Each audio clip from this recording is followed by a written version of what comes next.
This week's episode of Modern Art Family Tree is brought to you by the Foster Gallery. The Foster Gallery is a gallery in Worcester, Massachusetts, who specializes in paintings, drawings, and prints. Find them at www.thefostergallery.com. Bada bing. Okay, so we're recording now. I'm sorry, what were you saying? Well, no, I don't know. Oh. Well, that's how this podcast is going to go, isn't it? I've got nothing to say. This is going to be a very short one. Yeah, exactly. Do you like Monet? Yes, I do. Okay, done. All right, we'll get going here. All right, everybody. Hi, this is Matthew Foster, and this is the latest Modern Art Family Tree podcast, and I'm joined again by my good friend Dennis Hart. How you doing, Dennis? I'm doing well. How are you, Matt? I'm very good, and today we've got a one of the big ones, right? Absolutely. This is Captain Hot Pad. This is the guy who's on every calendar, every hot pad, every cutting board that you have in America. but he is literally everywhere, and it's of course Claude Monet, and Mr. Impressionism himself, right? And he's arguably the leader of the group, and really there's not much more you can say about it. I mean, he is the man that a lot of the guys latched onto, pinnacled around, and well deserved, by the way. I mean, has a huge catalog of absolutely striking paintings, and I'm glad we're going to be talking about them. So. Just a little bit of background. As we've said before, he was definitely a fan of Courbet. He was always interested in art from being a young kid, and then was actually his parents were grocers, right? And he actually joined the army for a while, and then got typhoid fever. And 2 years into his army stint, his aunt, put in for him to get out of the army because he wasn't fit for duty. And from that point was when it was suggested that he actually start taking art seriously, right? And started trying to go to school and get trained in art and things like that. Yeah, I think his aunt was part of the stipulation. If she could get him out of the army, he had to promise to go to some art school. Oh, was that? It was like a deal, huh? Yeah, it was like a deal. Oh. At least that's, rumor has it. Yeah. Well, that worked out well for all of our history, didn't it? And I thought I saw somewhere that his mother was some kind of singer, too. She was, yeah. But both of his parents, the way I understood, or no, not both of his parents, his mother at least, died when he was pretty young. He was only like a teenager when his mother died, and his aunt started taking care of him after that. Oh. So, and then, of course, he started painting, and when he started getting trained on painting, he started meeting up with people like Renoir and all those guys, and started working with them right out of the chute. So a couple of things that are timely that I think we should bring up right away about Monet's time period is there was a lot of technology changes in painting happening, and we can't discount the fact that was a huge factor in how he painted. In painting and outside of painting, yeah, definitely. Yeah. So we're talking about industrial, all kinds of stuff is happening during his lifetime. Oh yeah, but I mean, just things that he physically would even use as tools. The brushes were changing radically.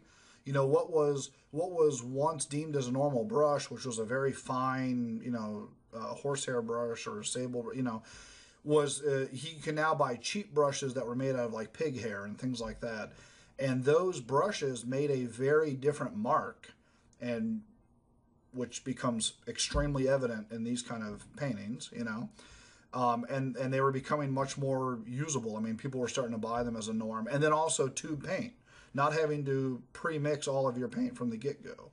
Right. So everything got a lot more portable, which I think if that didn't happen, I don't know what we would have ever seen out of Monet. Yeah, well, and also the speed of the process. If you think about it, if things get cheaper and you're able to run down to the store and buy things for your equipment, your process suddenly speeds up. Your process suddenly becomes this, instead of spending hours with workshop people creating the pigments and doing all that stuff, which was historically part of the painter's gig, and he Hmm. would have a workshop helping with that.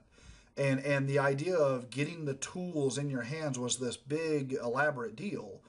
If that all goes away and it becomes running down to the Walmart to get your supplies real quick, your ability to execute becomes faster, and then also how you approach what you're making.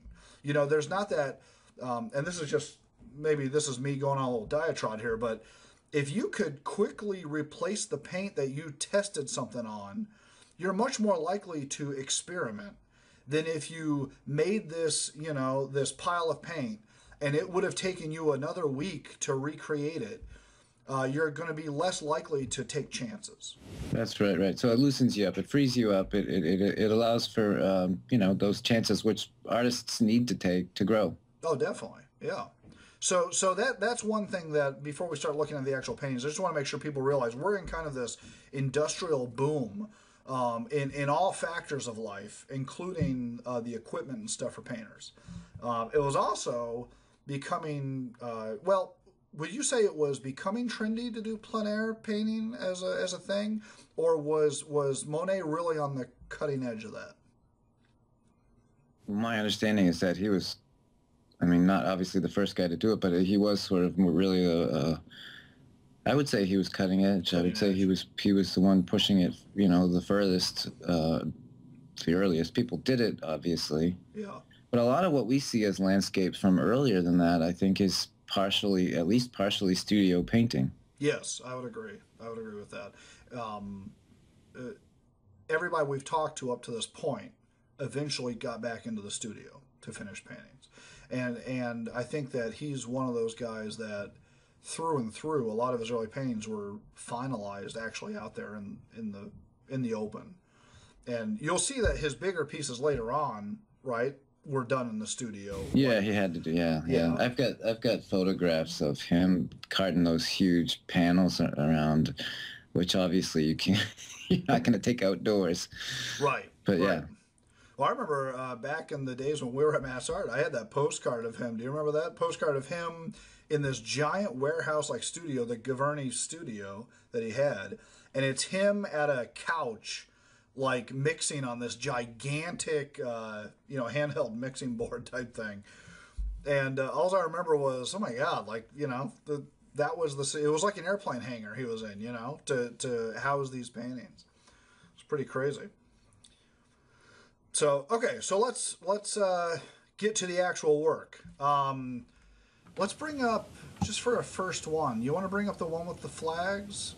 sure.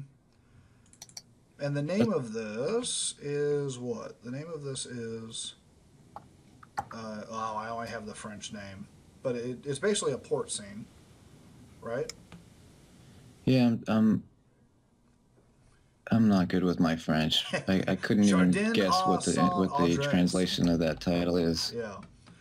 But basically, we're looking at a people at a port at a seaside area with flags and the ships in the background and a garden. You kind of got like a wild mix of everything. You got people, you got boats, you got a seascape, you got a garden, you got flags, you got I mean all kinds of stuff going on. Right. The only thing we don't have really is like a fruit in a basket on a Right. cloth.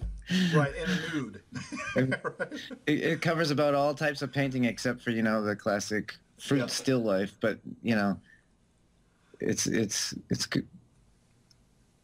I don't think that was his intention, was to make this everything about painting that he could. I just think it kind of happened that way. Yeah, yeah. No, it was just a good mix up of a lot of things. Now, I mean, so let's talk about the style. This is an early piece, right? This is like in the early '60s, I think, and 1860s, obviously.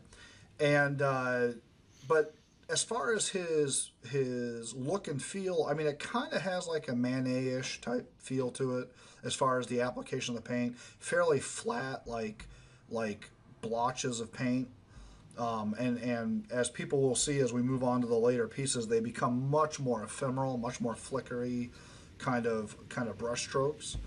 Yeah, But similar. I still, mean, what the only place in here that you can kind of see that starting to happen is the way he treats the water. yes. Well, and also the plants up front a little bit. You know what I mean? Yeah, okay, yeah, those are pretty loose. You're right. But I will say, here's one thing that when I'm looking at Monet's, you really know the early pieces. Well, I mean, you know the early pieces because of the way he's applying the paint, but you also see a lot more white and gray in the pieces. And like, if this was a later piece, those ships in the background would totally be colored differently. The I'm in particular, I keep getting drawn to the French flag on the right, and how there's actually like swatches of non-color in there just to show modulation. And I'm hard pressed to think that if this was 20 years later that he would have used those kind of colors, because that's very subdued for his kind of coloring. You Yeah, know what I mean? He would you're have right. used purples and things like that in there to show the wrinkles and stuff instead of like a gray changing color. Yeah, So you're right. so in my mind, these are the kind of things where we will see this radically change as we look at the further career of Monet here. Is that the colors, and this has a lot of color, and I mean anybody looking at this will say, "Well, it's still a very colorful painting." That's true, but you're going to see a big difference in how he attacks shadow, how he attacks modulation, how he attacks the air. I mean, this is a very clear day feeling painting, and Hmm. as we move on in time, he's going to fill that air with paint strokes where you actually feel the density of the air. You know what I mean? Right. I think this is a great example to see sort of his ability to draw, his ability Mm-hmm. to create a crisp, clean, image because you can't do what he did later without those without that draftsmanship. Yep. And even though that the draftsmanship is harder to see because it becomes so loose, but I really believe that this you know illustrates his skill for that, and then we'll kind of I'll try to point it out at places when I can see it in the other pieces just to make my point further. But um, it becomes very difficult sometimes to see how well he really could draw. Oh yeah. Oh yeah. No, he definitely had a command of both perspective, but also knowing how to layer things. And this is a good example of layering things, I think, too. Yeah, the atmospheric perspective, how things need to set back, how you see things off in the distance versus close up. The value shifts that you're going to see in the foreground versus those that you don't see in the background. And I think me being judgy about the grays is really just a person knowing what later he did. You know what I mean? Like Right. someone looking at this, never seeing the other work, you would never come to that conclusion. Well, there's a lot of science involved in what he was doing, and I think once he latched onto that side of it, the that's where these shifts that was Gray was not part of the science part of what he was interested in. So I think that's another reason for that shift. Well, let's talk about that real quick for a minute. Is the science piece, because that becomes a popular subject with these guys, right? Yeah, oh yeah, oh yeah. I mean, this is where we call the show the modern, modern art, family tree, right? And the idea of modern art, I mean, the concept behind it was becoming more of a science for art, right? I mean, the idea was to isolate things of interest and really, really work those issues and show in your artwork how you were capitalizing on that piece that you were focused on. And the Impressionists, I always view them as one of those first really good groups that really, like, isolated things that they wanted to be fascinated with and really explore those. Right. Like I don't remember who's credited with this sort of definition of modernism, but uh, I could. It wouldn't take me long to find who it was, but Yeah. it was sort of saying what's unique about the medium you're choosing to work in, and paint. Especially at a time when photography was really on the rise. Right. Paint, what is unique about paint? What can we do with paint that we can't do with anything else? And so these guys, I think, found a way to Mm-hmm. really accent that idea. So with them, the interest was light and color. Yeah, and how the eye interprets it. There you go. Okay, yeah, that's exactly right. Um, and and this was new to science at the time too. I mean, what the eye, how the eye processed what it was seeing, was kind of a new development in how the insights of the insights of the eye were becoming like a big thing though, right? Yeah, I mean, and it's like maybe just I don't want to say new because I think the whole idea of painting from the beginning of time has sort of been how can we trick the eye, right? It's sort Yeah, of been, a painting has never been a reality, so we've always had to look at something and be fooled into seeing what the person wants you to see. yep, But they are taking it to a new level with the simplicity and the actual, letting the eye do they're letting the eye do more, the viewer's eye do more of the work than the old, than the painters prior to this time. right.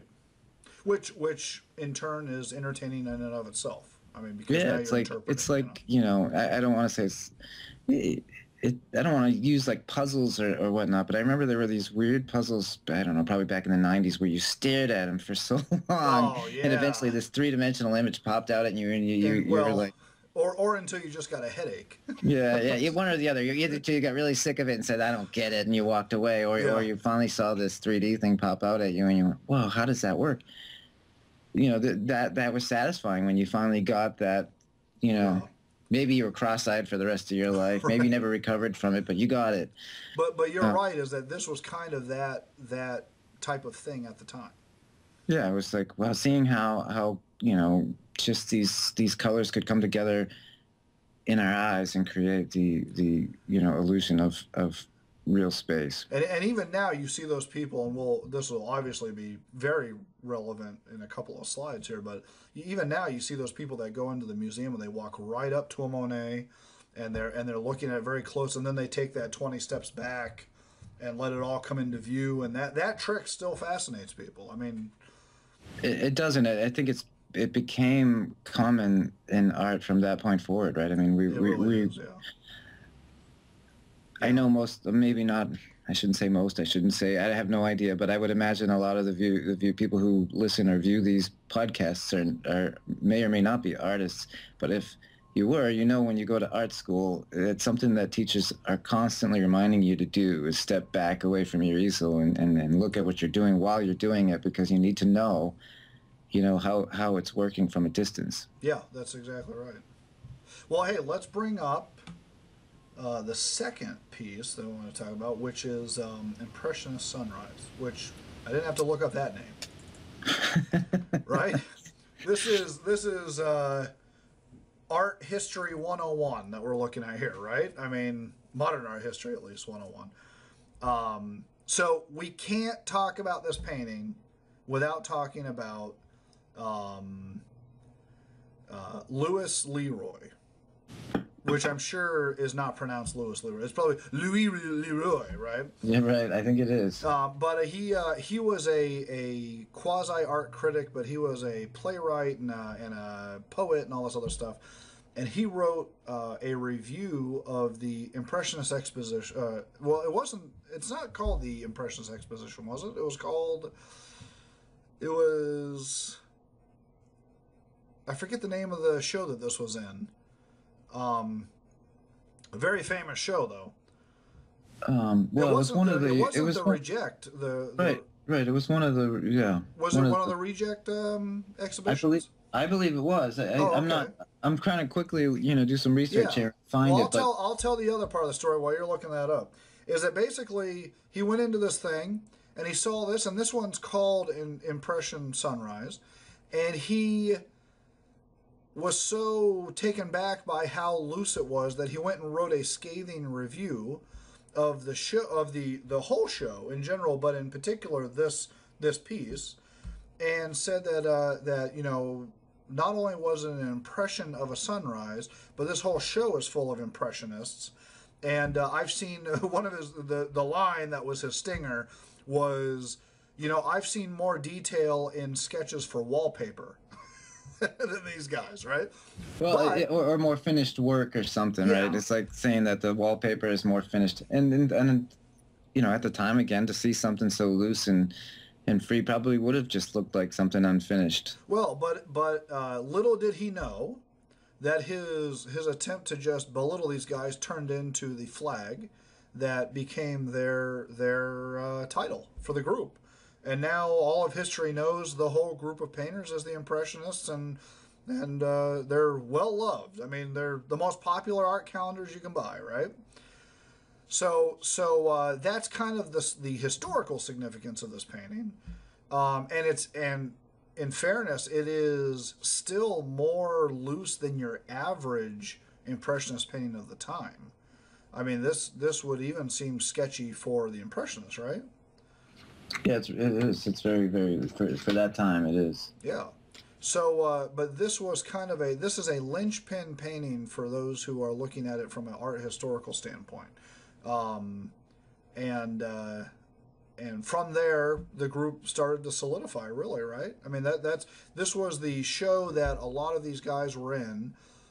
They happened to name the group after this painting, and then all of them started formalizing around that ideology of being that kind of group. Um, so that's really why I wanted to put this in there. This was a very important painting, both for Monet, but also for the whole group of Impressionists.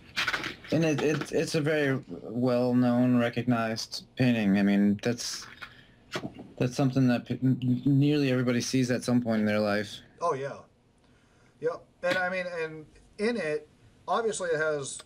I like the color, and it actually. I always think of this as kind of a Turner-esque type painting, even though it's obviously an impressionist, but it has some of the colorings and the atmospheric feelings of a British painting by J.M.W. Turner, for those who don't know him.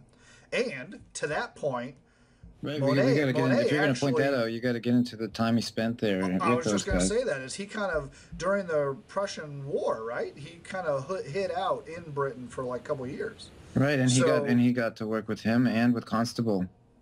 oh, I didn't know he worked with Constable too, really. So Hmm. so we can't pretend that he had no influence from Right. Turner. Oh, no, I mean, and it's evident that he definitely did. Yeah, because the train station, which I don't think we have a picture of for the show No, here. I was gonna suggest maybe that one too, but well, there were many of those, but yeah, Yeah, those. those are definitely Turner-esque also. Hmm. So we can say without too much doubt that he had some atmospheric input from Turner, which I think is huge because Turner was wildly a man out of his time. Yes. So I think that Monet may be the vindication of Turner getting kind of his due in other styles. You know what I mean? Right. Right. Well, yeah. I mean, to show sometimes it is the child, who makes the parent famous. You know That's what I right. mean? Not Yep. that he wasn't in his own right well known and well respected, No, no, yeah, definitely. I mean, but maybe more so later. yeah. Well, I mean, he was Turner in his own right was first painter to the king and all that other stuff. But he was stylistically just completely different from anything else at his time. I mean, from what I can tell, he was not working within the paradigm of the normal landscape painter or sea battle painter of the time. So, anyways, but this is not about him, right? This is about Monet. Right. So, any other comments on this before we move on? Because I mean, it's definitely a relevant painting, but I mean, I don't want us to be held up on it too much either, though. No, I mean, maybe we should. I don't think we have to say a lot about this, but just the idea that you can just see how simply even the reflections, Yeah, are dealt with. I mean, you can they're just. I mean, as if the boats and the figures in the boats aren't simple enough, but then you look at the way the reflections of them are handled. It's even, you know, oh yeah, the brushstrokes are very, very prominent, and it's more again about the viewer taking that information and just piecing it together instead of having the lines connected and drawn for you. yeah. There no attempt to hide the mark making at Right. all, which will become the battle cry for painting from here on out. I mean, for the most part. So let's go with the girl with the carousel, because Not carousel. What's it called? The umbrella.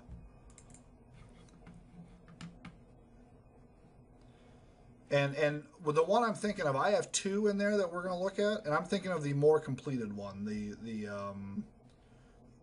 one that everybody knows of in the books, where she has the slight, the wind whipping around her face. Right, and the child next to her, as Yep, opposed yep, to the one without the child. correct. Yeah, and we'll look at that other one in a minute because I kind of want to make a point about that.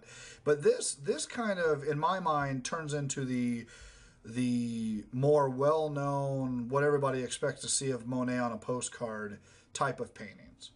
Outside, sunny day, the wind is out there. You can see the air. I mean, you can physically see the air, which is like a Monet thing, right? And then of course the woman dressed obviously in the French countryside kind of look, and then in this case a child's in there also. The grass, the whole thing. This kind of has the whole thing. Right, the treatment of the grass as just simple little brush strokes. It's more a matter of how the color comes together as opposed to the way the paint strokes do. Yeah. Which comes back to my point earlier about the drawing. I mean, you think, well, he's not really drawing anything because he's doing it all with these simple brushstrokes, but you could not get those brushstrokes to read as shadow versus, light without having that, I guess, plan ahead of time, Yeah. So it's like he may have drawn it out with vine charcoal. He may have drawn it out with anything and then gone over it and obliterated it with all his loose brushstrokes. But again, that solid drawing had to be underneath there for this to work, for this to read. Yeah. Well, I mean, look at the dress is just with the wrinkles and folds and the way the wind is pushing it around. I mean, it stays on the form, yet you know that it's got a lot of dimension. Yeah, the dress is really what I'm drawn to is the most fantastic part of the piece because, and of course, anytime a painter says that, the rest of the piece has to hold up to her, else it wouldn't make sense, right? But the choice to basically have her backlit, so she's in shadow, and she's casting a shadow onto the ground, is so important for making this thing read at all. Because if she was front lit, she's very nearly in a similar vein as the sky already, and the fact that she's backlit kind of like gives her just that edge to be totally in a different space than the sky behind her and all that other stuff. You know what I'm saying? I do, and there's a few things that I also want to add. I mean, if you were to take this photograph with a camera, or this image with a camera, it's not a photograph. But if you were, in other words, if Monet were a photographer trying to deal with this, you wouldn't see this the same way because it could only focus, the camera can kind of only focus on one type of light at a time. So we would either have a white sky and a figure that you might see like this, or a blue sky with clouds in it, and then a sort of silhouette shadowy figure in the foreground, right? Our eye can do something that the camera cannot, which is see two things, almost simultaneously, or focus around as we're working on something. So, some purists might say, well, this isn't realistic because if we were really seeing the sky that clear, then she would just be like a dark shadow. Right. But that's I would argue the point that that's not someone being technically correct. That's the perception based on what a photograph would do. Right. Yeah. Okay. So, and I think what you're getting at is a very, very important point for paintings going forward from here, is that paintings, especially from modern art forward, but it's true for all paintings, is a lot of information. And what you say as moving our eye around and getting this stuff, it's a lot of information being delivered all in one shot. Instead of like a movie, where a movie is being, you're dragged out over time, so you get to focus on this thing, you get to focus on that thing, based on when they show it to you. A painting is all the information delivered in one shot, and because of that, it has to have a certain look that works in certain ways.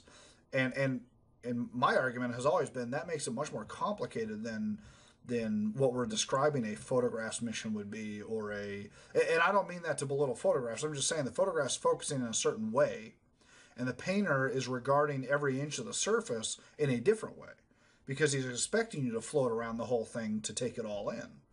And it gives you a very different, like you're saying, you could not recreate this with a camera. Right, and that's again going back to the point that, you know, what's unique about what can we do with paint that we can't do with other media, and that's part of it. It is, yep. Another thing that's kind of, I won't say revolutionary here, but is I think important to point out is the way he's pulling pieces together with the figure. In other words, there's reflected light under her arm from the lit part of the grass, right? You see how it's picking up that color. Yep. And then where the dress is kind of more rolled upward, where the wrinkles of the dress are rolled upward, we're getting some sort of blueness from the sky. So there's like reflective light happening here that surfaces do have.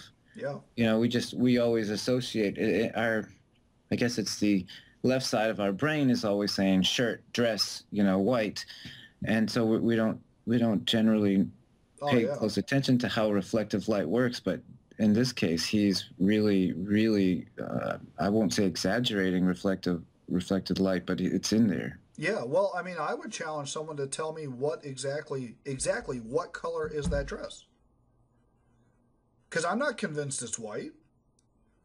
I'm not convinced that it could be in all honesty, if I was to guess, I would say it's a translucent layer over like a light blue dress. I mean, it could be, what I'm getting at is because of the reflections and stuff, and this is, I'm feeding into the same point you're making, which is the color of the dress is all kinds of colors based on what it's next to, what it's reflecting, right. What kind of light it's in. And that yellow under her arm, it's funny that you mentioned that just as I was kind of thinking about that. That yellow under her arm is so interesting of a choice because you're right, it reflects the ground. It's not a cool color, but it's under her. You know, it's an interesting choice to put that there. Right. It's unusual. It's like the flashlight underneath your face, you know? Yeah. But it works, right? It doesn't hurt the painting one bit. No. I mean, because we've been in situations where we have all seen reflected light like this, and that's, you know, why our mind is willing to accept it. But well, after looking at it long enough, we notice it. Yeah.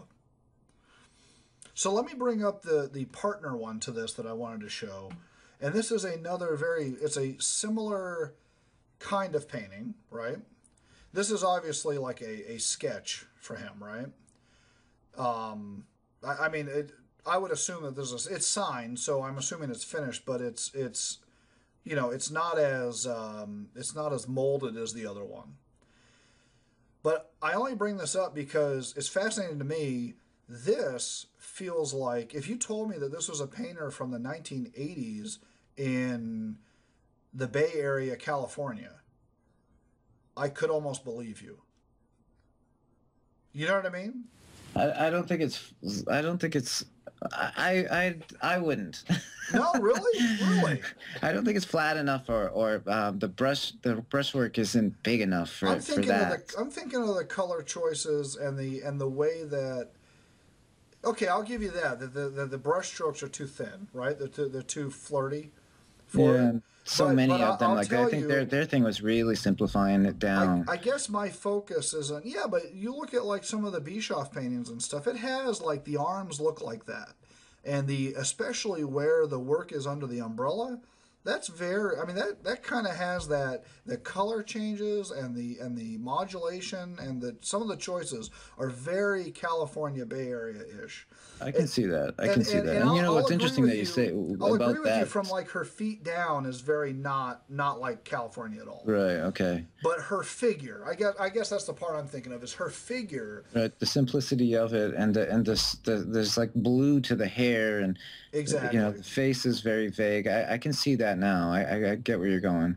So I guess the only reason I bring this up is those who poo-poo, and Dennis and I were talking about this before the podcast, is that when we were in school, Monet was one of those guys where everybody said, oh yeah, Monet's great. Oh yeah, of course, you gotta love Monet. But it was kind of like, because he was so popular, it wasn't the cool thing to say you love to study from Monet, right, Dennis? I mean, it was kind of the thing where yes, everybody respected him, but you wanted to be the student that was like into something less well known. Is that fair?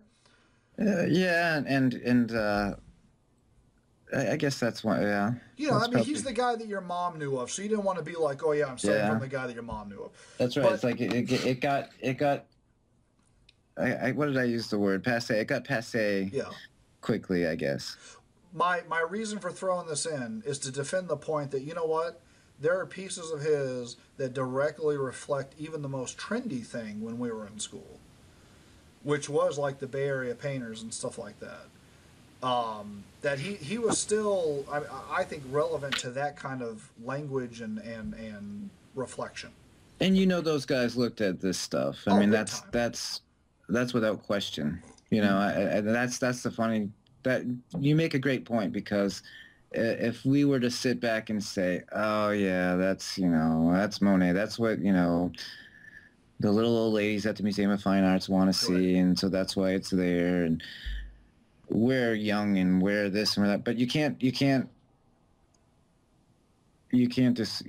dismiss the fact that sure those guys that were doing very different things in the 80s and earlier and were obviously looked at these things that way. Exactly. That's the point I'm making. Is that it's still studyable. It's still relevant work. Well, that's the great thing about him, and is love him or hate him, you cannot dismiss the level or the Yeah. the amount of you know deep Influence. deep things, deep concepts, deep painting ideas that he was able to kind of pull together. Yeah. Yes. No. Exactly right. And I'm hard pressed to say I don't think I've ever met anybody that would be brave enough to say, yeah, I hate Monet. I think he sucks. I can't hearken to any person who has ever told me that. I wouldn't be surprised if I've heard people say they hate Monet, but I still think they would not be able to say he sucks or Right. Right. guy was a fraud. You'll never hear anybody call him a fraud No. And because I that's think just even I think definitely even those guys who would say that they don't like him are secretly like that it's their secret they still love him. They can't they. It's hard for me to imagine somebody going nah, I'm not into it. Really, as a person who puts paint on canvas, you can't think that that's really good. there's But got to be just about something for everybody in what he did. So exactly. I agree with you on that point.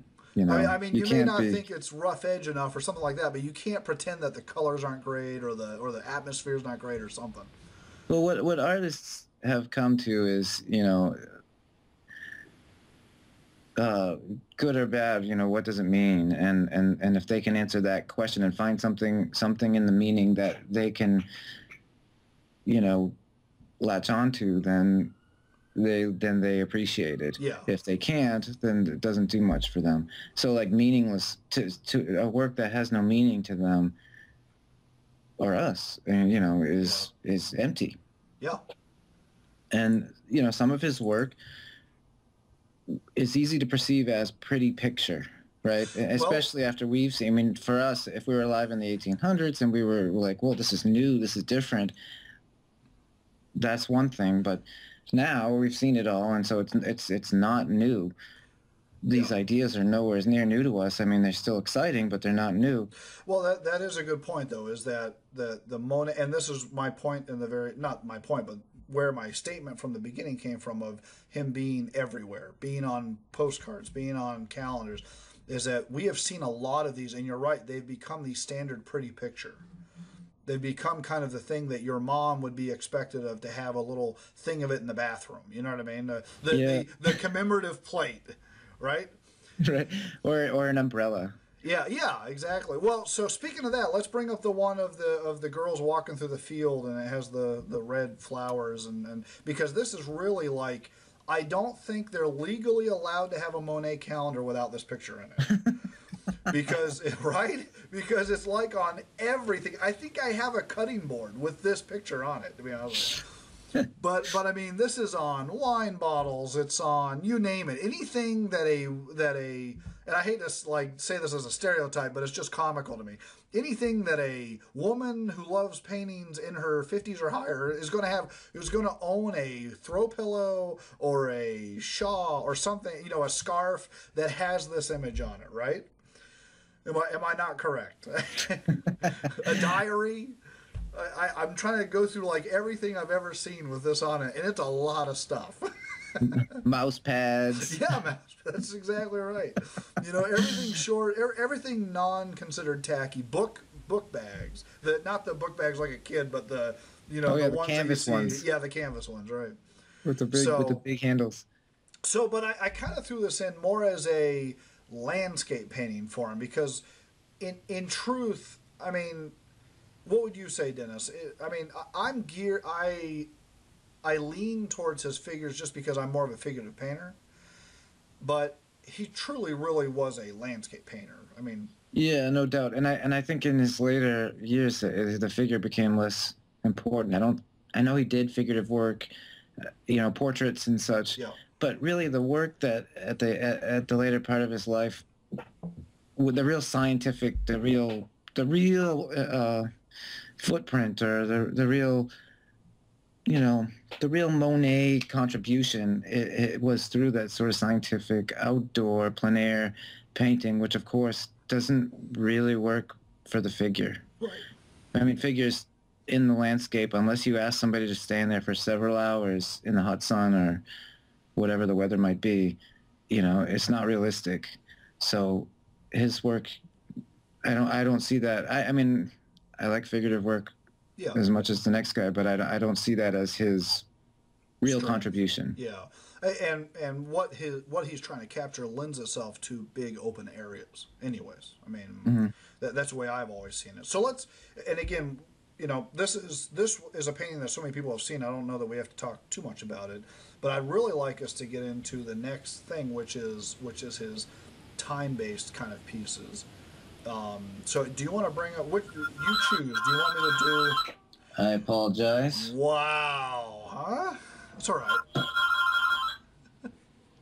It Luckily, I happens. have someone else here to answer phones, so they don't Do have you, to keep ringing. do you need to take that? We could all listen in. No. Um, I have what? Yes, checks in the mail. Yeah, exactly. Your test came back. No, I was gonna ask you. Would you like to talk about the haystacks or the Rowan Chapel first? Either is fine. I wouldn't mind starting with whichever came first. The haystacks were 81, right? Do you remember the year of the cathedrals? I don't. They're probably very similar in time anyways, because it was at that time that he was really interested in doing The that time very frames. thing, right? I don't think he did that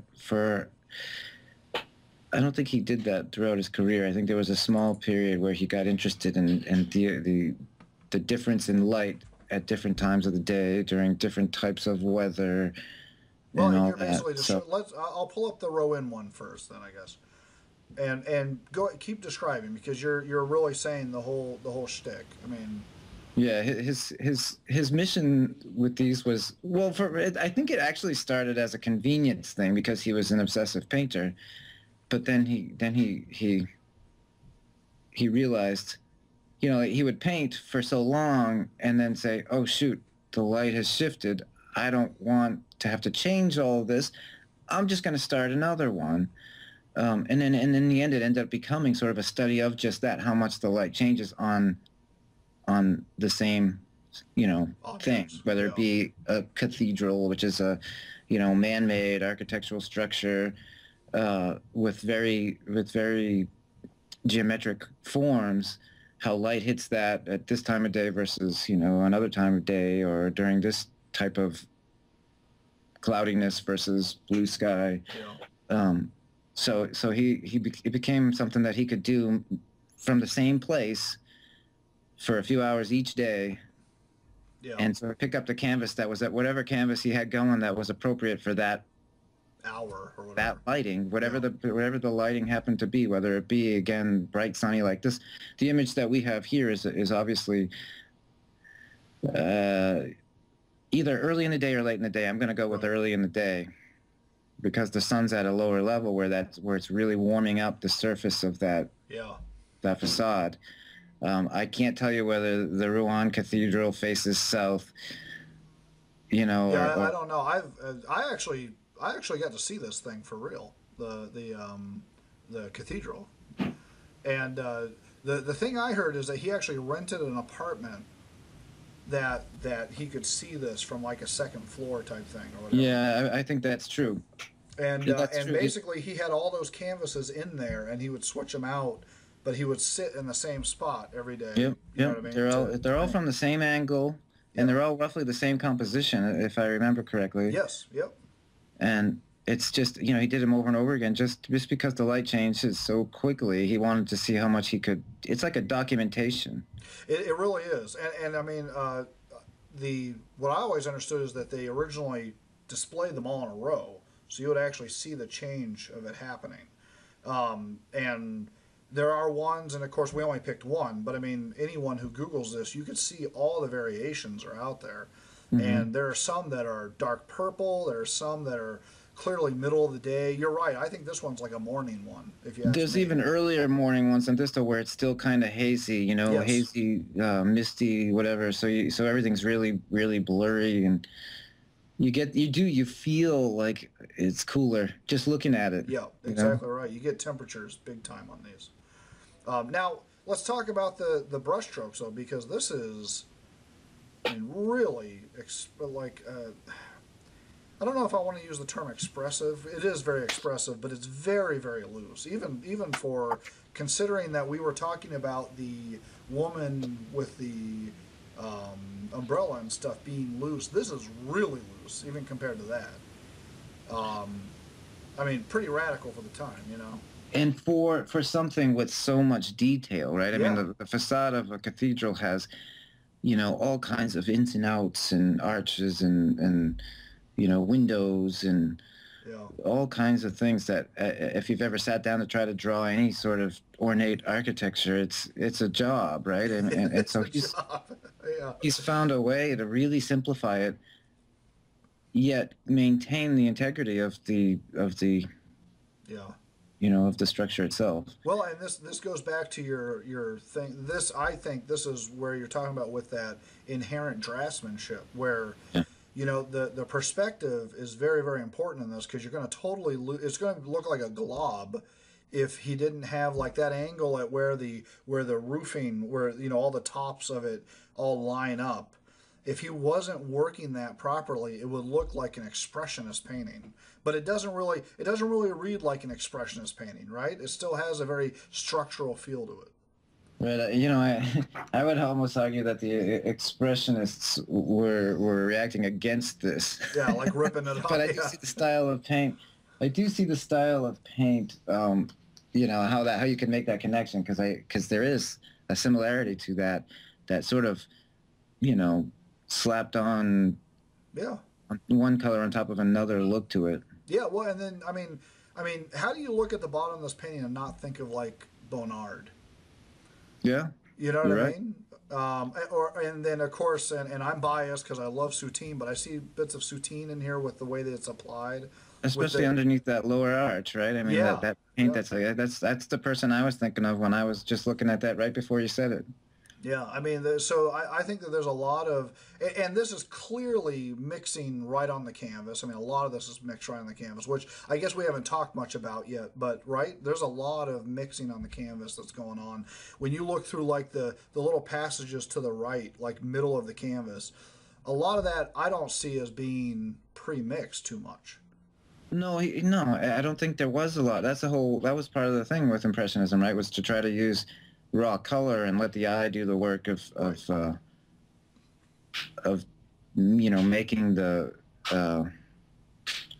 making the blending, creating the shadows and the lights based on how our eye.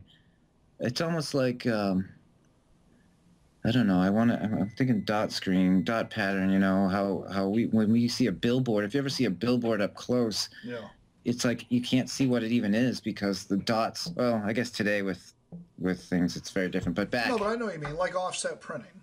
Yeah, offset printing. I mean, they used to do this with billboards, and nowadays, I think with digital technologies and everything else, it's probably entirely different. But back then, they would do these. They would blow these things up, and the dot pattern on it would be so enlarged, knowing that when you're down below driving by on the street, your eye's going to handle that. Yeah. But up close, it was indecipherable. You couldn't see what those dots were Yeah. supposed to come together and be. Well, the same logic was like comic book printing. Yeah. Comic books had, I mean, if you pulled a comic book right up to your eye, you're going to just see a bunch of like mishmash dots and stuff in the old days, back in like, the 60s and stuff. And it's the same concept. I mean, and of course, when we hit Seurat, all this is going to come into like real deal, Yeah, right? that's another uh, you know iteration of the same idea. He just instead of raw brush strokes was doing it with like dots, right? Yeah. With dots of paint. So but that's that idea where the colors are raw, the colors are straight from the tube practically, and then your eye is what's mixing them together. Exactly. So with that, let's bring up the haystack. And this is, I mean, really, this is the same kind of concept. Is that he did? I don't think he did exactly the way he did the Rowan one, because that was kind of like a contained experiment. This one, he did many haystack paintings, and he did them again at different times of day, different times of season. Because I know of several that I've seen that are with snow on them and things like that. And I think they're titled based on all those factors too. Time of Okay. day, time of year. That would make sense to me. Yeah. But the other thing with the haystack ones that I always lean to is that you really see the color choices being parred together for like the shadows and the avoidance. I mean, we basically turn into the avoidance of black, right? In all of these paintings over time. And this is a good example of that. I mean, the background is like someone tried to paint an Easter egg, right? And then the foreground, which is supposed to be in shadow in this dark area, is purples, oranges, greens, and blues. So you're not seeing any hard lines whatsoever. And this is kind of another Monet thing over time, is that a lot of them become these very, I don't want to say they're homogenized, because color-wise they're still very dynamic. But the interest in hard edge just completely goes away. And I mean, the only hard edge you see in this is the distraction, or the contrast between the top of the haystack and the light behind it. That's Right, really the only thing. and that's what they had to rely on. I mean, for the way he was layering the strokes on top of the strokes to create the illusions of the mixture of color, the only way they could really give a hard edge between something was when there was a real extreme contrast. Yeah, and Because they that's didn't really all want you to see. just paint the line, right? They wanted to paint strokes. It was about paint, not about hard edges. And I think that's going to be the marching orders from here on out. It's about the paint, not about you know other things. So I mean, it's just another good example of that. So okay, only in the interest of time, because we're going to run long here. Let's get to, unless you had something else specific you wanted to say about the haystacks. Most of the same applies to the cathedrals. So, and there are others too, like the poplars, and there was a I want to say Parliament. Did he do that with the Houses of Parliament? He did a couple. I don't think he did as many as the Rowan Chapel, but he did do some. Yeah, yeah. So let's real quickly just show the studio boat, because in all honesty, this is one of my favorite Monet paintings, and again, it's one of the ones that you'll find fairly often on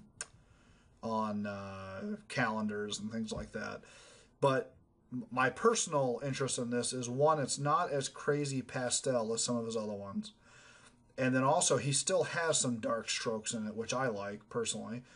And really the draftsmanship, again, this is not the easiest combination of not the easiest scene for him to capture in such a loose style, while retaining all the things that he's retaining. And he pulls it off like really nicely. I mean, it's a sharp painting. So anyways, I just wanted to bring it up. I mean, what's your take on this? Um, I'm a little confused by it, actually, compared to what we've been looking at. The progression we've made. This Yeah. seems to be earlier to me. Just because his strokes are longer, right? I mean, we're seeing Yep. longer brush strokes, and so I'm wondering if it isn't a little bit earlier. It looks like I it's got think a it's earlier than the haystack one that we just saw. Yeah. okay. Yeah, but it's still. I don't think it's like an early piece. I mean, you can tell with the brushwork in the trees and stuff. It's definitely not. No, yeah, yeah. He's on the road to he's doing his impressionist thing. It's just I Yeah, just feel like there's more. The brushstrokes seem a little longer than his other ones. I love how calculated the reflection of the boat in the water is. That it's still very loose. It's still very squiggly and all that, but it definitely marries up with what you're seeing above it. Right, and you can see but you can see beyond it too, right? Because if you look beyond the top of his head, you're actually seeing out the front side of the boat, which of course you can't do from our angle, right? Right. So it is very realistic. Oh yeah, oh yeah. I mean, it's a sharp painting. The only reason I threw it in is because I like it so much. That's all. Yeah, well, it's a good one. The other thing I want to point out is the way that if you look at the reflection of the trees in the Yeah. water, there's a lot of sort of Yeah.